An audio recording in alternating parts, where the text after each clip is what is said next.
అందరికీ నమస్కారం అండి. ఈరోజు మనం 1994వ సంవత్సరంలోని చందమామ కథల పుస్తకంలోని దొంగ చుట్టం అనే కథ గురించి చెప్పుకుందాం. ఈ కథ రచించింది మాచిరాజు కామేశ్వరరావు గారు. విల్లుపురంలోని విఠలకు సావిత్రితో కొత్తగా పెళ్ళయింది. సావిత్రి ఉమ్మడి కుటుంబంలో నుంచి వచ్చిన పిల్ల. పైగా ఆ కుటుంబంలో ఒక్కగానొక్క ఆడపిల్ల. చిన్నప్పటి నుంచి ఆమె తల్లి ఇది తాతయ్య ముద్ద, ఇది నానమ్మ ముద్ద అంటూ ఇంటిల్లిపాది పేర్ల మీద కూరి కూరి తినిపిస్తూ ఉండేది. దాంతో సావిత్రి మంచి తిండి పుష్టి ఉన్న అమ్మాయిగా ఎదిగింది. పెళ్ళి కాకముందు విఠలు స్వయంగా వంట చేసుకునేవాడు. సావిత్రి కాపురానికి రాగానే అతను ఆమెకు వంటింట్లో ఏవి ఎక్కడ ఉన్నాయో చూపించి, ఈ చిన్న రాగి లోటా బియ్యం వండుకుంటే నాకు ఒక పూటకు సరిపోయేది, ఈ రోజు నుంచి దీనితో 2 కొలతలు పోయి అంటూ ఆమెకు బియ్యం డబ్బాలో ఉన్న లోటా చూపించాడు. అలాగేనండి అన్నది సావిత్రి. వారం రోజులు గడిచాయి. రాత్రి పడుకోబోయే ముందు తిండి లేకపోవడంతో సావిత్రి నిద్ర పట్టక నానా అవస్థపడి 8వ రోజు అర్ధరాత్రి వేళ భర్త గాఢ నిద్రలో ఉన్నాడని రూఢీపరుచుకొని వంటగదిలోకి వెళ్ళింది. అక్కడ ఒక మూలగా ఉన్న 2 కొబ్బరికాయలు కొట్టి కొబ్బరిపాలతో బియ్యం పాయసం చేసుకొని తృప్తిగా తిన్నది. ఆ రోజు మొదలు సావిత్రి ప్రతిరోజు అర్ధరాత్రి లేచి వంటింట్లో తనకు కావలసినవి చేసుకొని రహస్యంగా తింటూ ఉండేది. ఒకరోజు రాత్రి ఆమె పొంగలి చేసుకొని గిన్నెడు పొంగలి విస్తరాకులో గుమ్మరించింది. తరువాత పొంగలి చల్లారేలోగా పాత్రలు కడిగి తెచ్చుకోవచ్చని పెరట్లో బావి దగ్గరకు వెళ్ళింది. ఆమె పాత్రలు కడిగి వంటింట్లోకి తిరిగి వస్తూనే అక్కడ తచ్చాడుతున్న మనిషిని చూసి కెవ్వుమన్నది. నేను పరమ భయంకరుడైన దొంగను, మరొకసారి అరిచావో పీక నొక్కేయగలను అంటూ హెచ్చరించాడు దొంగ.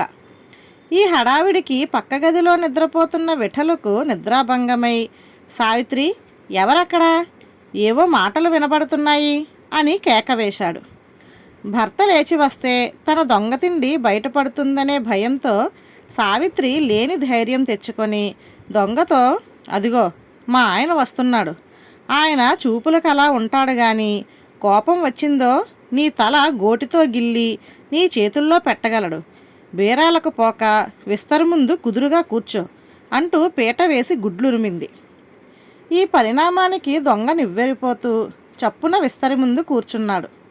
అంతలో విఠలు గదిలోకి వచ్చాడు. సావిత్రి అతడితో, మా దగ్గర చుట్టాల అబ్బాయి, వరసకు నాకు తమ్ముడు అవుతాడు, ఏదో పని మీద పట్నం వెళ్తున్నాడట అన్నది. ఆ మాటలతో దొంగ తేరుకొని, నమస్కారం బావగారు, ఆ కాలంలో ఊరి పక్క ఏరు పొంగడంతో అక్క పెళ్ళికి రాలేకపోయాను, పొద్దుపోయింది, వద్దంటున్నా అక్క వినిపించుకోకుండా పొంగలి చేసింది అన్నాడు. ఇంతలో వీధి తలుపు చప్పుడైంది. విఠలు వెళ్ళి తలుపు తీశాడు. 2 రక్షక భటులు అతడితో, ఒక దొంగను తరుముతూ ఇటు వచ్చాం, మీ ఇంట్లో దీపం వెలుగు చూసి తలుపు తట్టాం అన్నారు. దానికి విఠలు, ఇటుకేసి ఏ దొంగ రాలేదు, రాకరాక వచ్చిన నా బావమరిదితో అతడి అక్క ఏదో పిచ్చాపాటి మాట్లాడుతున్నది అన్నాడు. రక్షక భటులు మారు మాట్లాడకుండా వెళ్ళిపోయారు. తిరిగి వచ్చిన భర్తతో సావిత్రి, మా తమ్ముడు మిమ్మల్ని చూడడం అయింది కాబట్టి ఇప్పుడే బయలుదేరి తెల్లవారేసరికి పట్నం చేరుతాడట అన్నది. అయితే విఠలు అందుకొప్పుకోక, ఇంకా నయం, రాకరాక మీ వైపు చుట్టం వస్తే అర్ధరాత్రి వేళ సాగనంపుతావా, మీ తమ్ముడికి ముందు గదిలో మంచం వెయ్యి, ప్రయాణం సంగతి తెల్లవారాక చూడవచ్చు అన్నాడు. విధి లేక దొంగకు వీధి గదిలో మంచం వేసి సావిత్రి అతడితో, అప్పుల వాళ్ళన్నా దొంగలన్నా మా ఆయనకు బొత్తిగా పడదు, వాళ్ళు కంటపడగానే కత్తిపేట చేతికి తీసుకుంటాడు, నిన్ను మా ఆయన నుంచి నేను కాపాడితే రక్షక భటుల నుంచి నిన్ను ఆయన కాపాడాడు, ఆ కృతజ్ఞతతో ఇక ఏ ఇంట ఏదైనా దొంగలించాలని ప్రయత్నించకు, మేం పడుకోగానే చిన్నగా వీధి తలుపు తెరుచుకొని వెళ్ళిపో, తెల్లవారాక ఏడీ నీ తమ్ముడని మా ఆయన అడిగితే ఏదో సర్ది చెప్పుకుంటాను అని తన గదిలోకి వెళ్ళిపోయింది. అయితే తెల్లవారుజాము దాకా ఆమెకు నిద్ర పట్టలేదు. మళ్ళీ మెలకువ వచ్చేసరికి తెల్లగా తెల్లవారిపోయింది. విఠలు ఇంకా నిద్రలోనే ఉన్నాడు.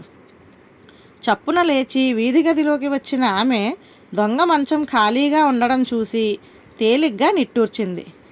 తిరిగి వెళ్ళబోతూ ఏదో అనుమానం వచ్చి పెట్టెలున్న గదిలోకి చూసి కెవ్వుమన్నది. ఆ గది అంతా చిందరవందరగా ఉన్నది. పెట్టెలో ఆమె పట్టుచీరలు నగలు లేవు. ఆమె కేకలకు పరిగెత్తుకొచ్చాడు విఠలు. ఆ దొంగ మన ఇల్లంతా దోచేశాడండి అన్నది సావిత్రి కళ్ళనీళ్లతో. దొంగ ఎక్కడా అన్నాడు విఠలు.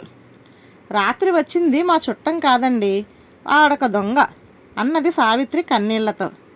మరి దొంగను తమ్ముడంటూ చెప్పావెందుకు అని కోపంగా అడిగాడు విఠలు. అప్పుడు సావిత్రి తను రాత్రివేళ రహస్యంగా వండుకు తినే సంగతి అతడికి చెప్పి, మీకు తెలియకుండా ఇలాంటి పనులు చేసినందుకు నాకు తగిన శాస్తి జరిగింది అన్నది. విఠలు నవ్వి, ముందు కళ్ళు తుడుచుకో, నీ నగలు చీరలు ఎక్కడికి పోలేదు, దొంగ రాసిపెట్టిపోయిన ఉత్తరం చదువు అంటూ సావిత్రికి ఒక కాగితం ఇచ్చాడు. అందులో దొంగ ఇలా రాశాడు: నేను మంచి ఉద్యోగం దొరకలేదన్న కసితో చిన్న ఉద్యోగాలు చేయడం అవమానంగా భావించి మొట్టమొదటిసారిగా ఈరోజే దొంగతనానికి బయలుదేరాను. అయితే రక్షక భటుల్ని చూడగానే ఏ నేరం చేయకపోయినా మనసులో అపరాధభావం ఉండడం వల్లనేమో పరిగెత్తి మీ ఇంట్లో దూరాను. అక్క క్షమించాలి. తన దొంగతిండి బయటపడకుండా ఉండేందుకు దొంగను చుట్టంగా పరిచయం చేసింది. ఆ దొంగను ఇంట్లో ఉండమనడమే కాకుండా రక్షక భటులతో కూడా మీరు అబద్ధం చెప్పేలా చేసింది. అక్క తను చేసిన చిన్న దొంగ పనికి ఇన్ని అవస్థలు పడవలసి వచ్చింది. ఇక నిజమైన దొంగ పట్టుబడకుండా తిరగాలంటే ఎన్ని ప్రమాదాలు ఎదుర్కోవాలో, ఎన్ని నేరాలు చేయాలో అని భయం వేసింది నాకు. దొంగ బతుకులో మనశ్శాంతి అనేది ఉండదని అర్థమైంది. కష్టపడి ఏ కొద్దిగా సంపాదించుకున్నా గౌరవంగా తృప్తిగా బతకవచ్చన్న సత్యం తెలిసి వచ్చింది. నాలో మార్పు తెచ్చిన అక్కలో మార్పు రావాలనే ఈ ఉత్తరం.